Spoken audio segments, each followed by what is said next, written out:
And Philip says, is there a place where I can report bad tenants so that other landlords can see who these tenants are? He says, we had a tenant, and for the past 3 months, the tenant didn't pay rent. He says he went to the rental tribunal, he followed the law, but then he says in the night, these people took, and in his words, he says, they took off like a thief in the night, meaning they just left the property, they didn't pay him the rent. Now he wants to know, where can he actually report these tenants to? Cilna, what advice can you provide Philip with?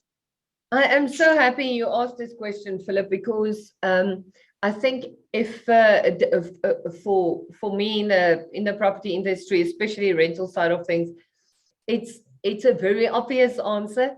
TPN, tenant profile network, would be the thing I go to, but I'm so grateful that you asked the question, because I think this is a very important thing to also get out to our viewers, because TPN is the exact way that we use and shape the type of tenants that we are working with in the rental industry.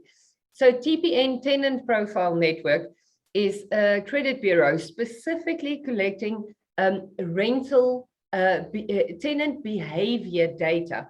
So it's not just the tenants that default to the point where you have a default listed. A blacklisting is the term that most people use.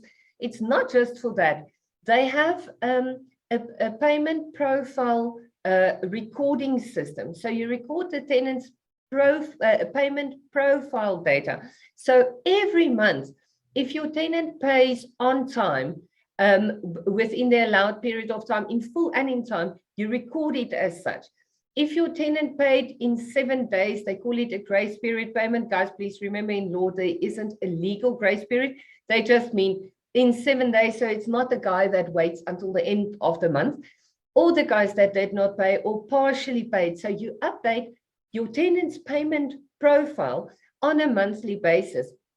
What's awesome about this is anytime you have a default of a judgment, so a blacklisting or a judgment, that data defaults only sit on our credit bureaus for 3 years, where judgment sits for 5 years. But every single time prior to an election, we have a full credit amnesty. And I'm just saying it as it is, because after a while you can say it, we know this. A credit amnesty wipes your credit bureaus completely of your defaults as well as your judgments. You can still enforce the judgment, but it won't reflect on your credit bureau data. Now, what's amazing about TPN's payment profile data is that is unaffected by a credit amnesty, and you can keep that data forever and ever and ever. So if you do tenant vetting now, so when you want to consider whether you're going to place this tenant or not, you will be able to see as far back as 2017 how this guy paid. And it's not just his rent, because all the credit bureaus in South Africa has to share their data. So Experian, TransUnion, those guys, ITC is usually the collective that people use for it.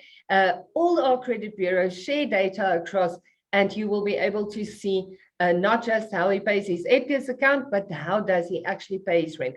So that was a long answer, Philip, but TPN, and you can find them on www.tpntenantprofilenetwork.co.za. Really, that's the only place you go, and you can list absconsions and everything the tenant does.